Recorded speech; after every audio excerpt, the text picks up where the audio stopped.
मित्रों राम राम। मेरा भारत मेरी बात चैनल पर आपका स्वागत। और आज के इस अंक में हम बात करेंगे सुप्रीम कोर्ट में राहुल गांधी द्वारा को लगाई गई फटकार के बारे में। आपको ध्यान होगा क्योंकि राहुल गांधी ने बार बार एक ही एजेंडा बना रखा था, वीर सावरकर, उनको बार बार बदनाम करने का और उनका अपमान करने का। इसको लेकर निचली अदालतों में कुछ लोगों ने केस किया और फिर इलाहाबाद हाई कोर्ट में गए, वहाँ पर भी उनको फटकार लगी तो वो दौड़े दौड़े सुप्रीम कोर्ट गए। उनके वकील अभिषेक मनु सिंघवी, और सुप्रीम कोर्ट ने इस बारे में अभिषेक मनु सिंघवी को फटकार लगाई कि आपके मुवक्किल जो हैं वो ऐसा बार बार कैसे अपमान कर सकते हैं। एक महान स्वतंत्रता सेनानी का उन्होंने कहा कि नहीं, अपमान नहीं है, कि हम किसी की भावना को ठेस नहीं पहुंचाना चाहते, तो और क्या करना चाह रहे थे। उन्होंने कहा कि उन्होंने माफी मांगी थी और सर्वेंट कहा था। तो सुप्रीम कोर्ट ने जो विषय लिया और कहा और पत्र दिखाए, 12 पत्र, कि जिसमें महात्मा गांधी ने यूर फेथफुली सर्वेंट इंग्लिश में उन्होंने लिखा है अंग्रेजों को। अगर आप इतिहास में जाएंगे तो कहीं ना कहीं फेथफुली सर्वेंट जो गांधी जी ने कहा उस पर तो चर्चा हो सकती है, लेकिन वीर सावरकर, क्योंकि आप कल्पना कीजिए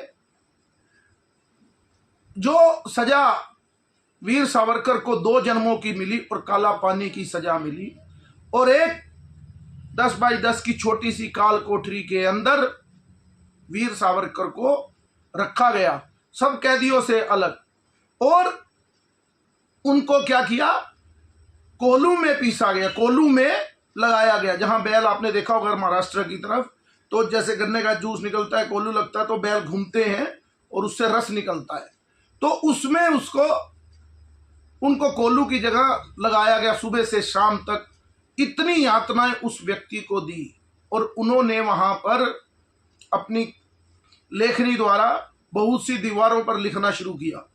और एक तरफ महात्मा गांधी, अभी मैं एक प्रवक्ता को सुन रहा था इसी विषय पर कांग्रेस के, तो उन्होंने कहा, किसी ने कहा कि आपके तो जो महात्मा गांधी उनको तो आगा खां पैलेस में रखा जाता था। वो बोले कोई महात्मा गांधी थोड़ी कहते थे, अंग्रेज उनको वैसे ही वहां रखते थे, कोई ना कोई प्रेम होगा।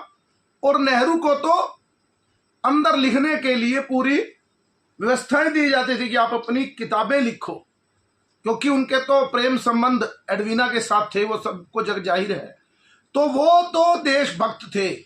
लेकिन वीर सावरकर, माफी वीर जैसे कांग्रेस के कुछ उनके राहुल गांधी के चमचे कहते हैं, वे विषय पे वीडियो कई बार बना चुके हैं हम लोग। लेकिन सुप्रीम कोर्ट ने राहुल गांधी को फटकार लगाई और निचली कोर्ट के कह दिया कि अभी फैसले नीचे इनको को सुनवाई रोक दी, और कहा कि हम आपको आगे के लिए कहते हैं कि आगे से आपने अगर इन शब्दों का इस्तेमाल किया तो हम आपको स्वतः संज्ञान लेकर फैसला करेंगे। लेकिन राहुल गांधी को एक एडवांटेज इस देश में गांधी परिवार को तो है ही, कोई और परिवार या कोई और लोग होते तो उनकी क्या स्थिति होती, आप खुद समझदार हैं, कि उनको ये भी नहीं कहा कि आप माफी मांग लीजिए या कुछ, उनको ये बात कहकर इस विषय को खत्म किया गया। जबकि ये होना चाहिए था कि या तो कोर्ट पे माफी मांगी है या ये केस चलाया जाए। लेकिन इतना अधिकार, जैसे मैंने कहा, इस गांधी खानदान को तो है ही है। अब वो गांधी की बात करते हैं, वो कहते हैं कि मैं वीर सावरकर नहीं हूं जो माफी मांग लूं, मैं डरता नहीं हूं। अभी आपने बयान सुने होंगे राहुल गांधी के। तो अब क्या करेंगे राहुल गांधी? वो कह रहे मैं वीर सावरकर हूं ही नहीं। आपको वीर सावरकर हो भी नहीं सकते, और आपको कह कौन रहा है कि आप वीर सावरकर हो? आपकी पतलून गीली हो जाए अगर वीर सावरकर का 10% भी आपको सजा मिल जाए। आप नेशनल हेराल्ड मामले में फंसे हैं, तो कोर्ट में जाते समय आपको अपने देश के कार्यकर्ताओं को आगे करना पड़ता है।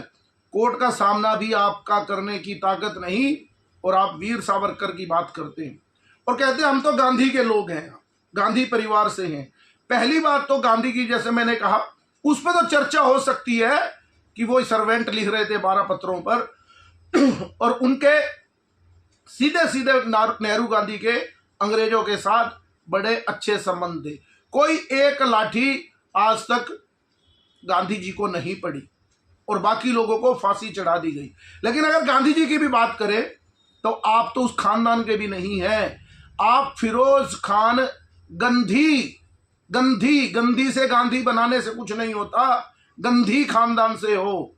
अगर आप इतने दिलेर हो, आप अपने बुजुर्गों का इतना ही सम्मान करते हो, मैंने तो आज तक कोई वीडियो, कोई फोटो नहीं देखा कि कोई अपने दादा की मजार, क्योंकि उनके दादा की आज भी मजार है फिरोज खान की, लेकिन वहां कभी नहीं गए और दिखाएंगे ऐसे कि हम तो पता नहीं कितने बड़े गांधी और नेहरू खानदान के हैं। अरे आप अपने दादा की मजार पर तो जाओ, देश को पता लगे कि आप अपने पूर्वजों का सम्मान करते हैं।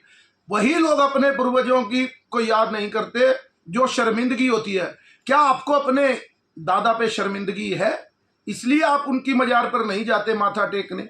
बाकी जगह तो आप जाते हो, हर जगह, नेहरू जी की समाधि पर, गांधी जी की समाधि पर, राजीव गांधी की समाधि पर, इंदिरा गांधी की समाधि पर। आपके दादा ने क्या कसूर किया है? आप इतने बड़े बड़े भाषण देते हो, दिलेर हो, सुप्रीम कोर्ट ने आपको छोड़ दिया, लेकिन असली मजा तो अब आएगा जो उनके चमचे कहते थे राहुल गांधी के कि राहुल गांधी डरते नहीं, और वीर सावरकर के बारे में चमचे तो अब भी बोलेंगे, लेकिन राहुल गांधी इतने बड़े शेर हैं, कहते हैं कि मैं डरता नहीं हूं।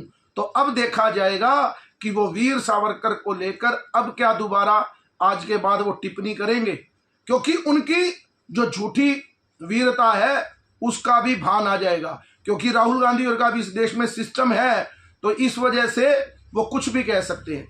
और वो वीर सावरकर को अपमान भी इसलिए करते हैं क्योंकि वीर सावरकर ने हिंदू महासभा का भी गठन किया था। हिंदू नाम आते ही जैसे इस परिवार को एकदम से करंट लगना शुरू हो जाता है। जैसे ही हिंदू शब्द आएगा तो वीर सावरकर हिंदू महासभा के नाम से जुड़े जाते थे, तो इसलिए राहुल गांधी उनको अपमानित करते थे। मैंने एक वीडियो में या कई वीडियो में कहा है कि अभी इनका बस नहीं चल रहा, ये धीरे धीरे कहां जाएंगे, स्वामी विवेकानंद पर भी जाने वाले हैं ये किसी दिन। लेकिन अभी इनकी स्थिति बहुत खराब है और मुझे नहीं लगता कि अभी अपनी वीरता का प्रदर्शन करेंगे। इनके कुछ छुटभैये नेता तो अभी भी इस प्रयास में रहेंगे, लेकिन अब इनकी ताकत जो ये कह रहे थे, तो अब ये क्या सर्टिफिकेट लेकर आए हैं सिंघवी, और क्या ये बोलेंगे राहुल गांधी का अभी तक कल से ये फैसला आया है, कोई इस विषय पर बयान नहीं आया। ये सुरमा के बारे में पता लगेगा आने वाले समय में ये क्या करते हैं। लेकिन सुप्रीम कोर्ट ने एक बात तो तय कर दी कि राहुल गांधी जो भी कह रहे थे वो गलत थे। ये बात तो तय हो गई, ठीक है, वो सजा से बच गए। तो आज के अंक में इतना ही। मेरे इस चैनल को ज़्यादा से ज़्यादा लाइक कीजिए, सब्सक्राइब कीजिए और ज़्यादा से ज़्यादा शेयर कीजिए। भारत माता की जय, वंदे मातरम, जय श्री राम।